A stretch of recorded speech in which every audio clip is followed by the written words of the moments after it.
ഇനി പ്രതിപക്ഷത്തേക്ക് പോകാം. കേരളത്തിന്റെ മുഖ്യമന്ത്രിയെ മാത്രമല്ല പ്രതിപക്ഷ നേതാവിനെ തീരുമാനിക്കാനുള്ള ചർച്ചകളും തുടങ്ങിയത് അവിടെ ഡൽഹിയിൽ തന്നെയാണ്.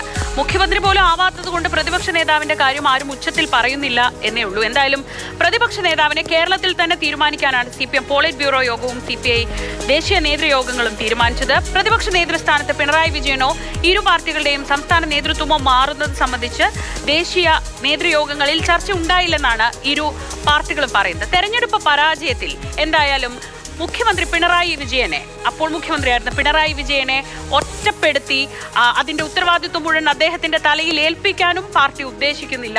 എന്തിനാണ് പിണറായി വിജയൻ പ്രതിപക്ഷ നേതാവ് ആവുന്നതെന്നാണ് MA ബേബിയുടെ ചോദ്യം. എന്തായാലും പരാജയം താഴെത്തട്ട് മുതൽ വിലയിരുത്തും. കേരളം ഉൾപ്പെടെ 5 സംസ്ഥാനങ്ങളിലേക്ക് നിയമസഭാ തെരഞ്ഞെടുപ്പ് നടക്കുകയും ഫലം വരികയും ചെയ്തതിനു ശേഷം ചേരുന്ന ആദ്യ ദേശീയ നേതൃയോഗങ്ങളാണ് CPM-ലും CPI-ലും നടന്നിട്ടുള്ളത്.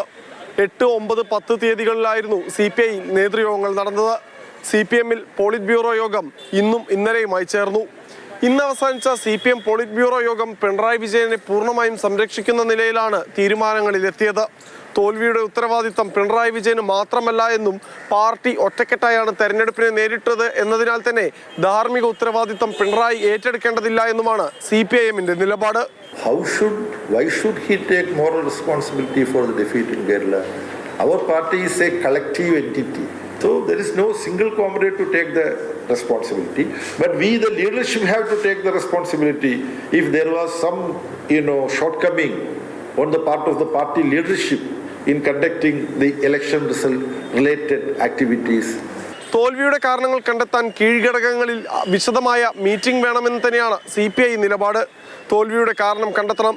സർക്കാർ ഒരുപാട് നല്ല കാര്യങ്ങൾ ചെയ്തു, എന്നാൽ ഇതൊന്നും ജനങ്ങളിൽ വോട്ടായി പ്രതിഫലിച്ചില്ല എന്നാണ് CPI വിലയിരുത്തുന്നത്.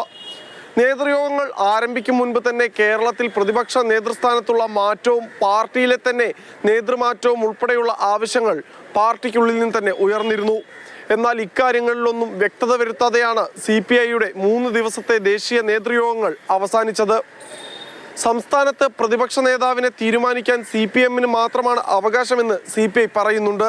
സ്വന്തം പാർട്ടിക്കുള്ളിൽ നിന്ന് ഉയരുന്ന എതിർപ്പിനെ കൂടി അവഗണിച്ചുകൊണ്ടാണോ CPI ഇത്തരമൊരു നിലപാടിലേക്ക് എത്തിയത് എന്നതും ശ്രദ്ധേയമാണ്. LDF will take the decision. We are part of LDF and there our party will express its view and it will be settled there in Kerala. പാർട്ടികൾക്കും മുന്നണിക്കും എവിടെയാണ് പിഴവ് പറ്റിയത് എന്ന് കണ്ടെത്താനാണ് ഇടതു പാർട്ടികളുടെ ശ്രമം.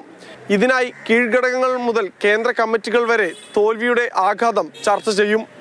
കാരണങ്ങൾ കണ്ടെത്തി തിരുത്തുമെന്നും ശക്തമായി തിരിച്ചുവരുമെന്നുമാണ് ഇടതു പാർട്ടികൾ പ്രതീക്ഷ വയ്ക്കുന്നത്. ക്യാമറമാൻ വൈശാഖ് ജയപാലിനൊപ്പം വിഷ്ണുപ്രസാദ്, മാതൃഭൂമി ന്യൂസ്, ഡൽഹി.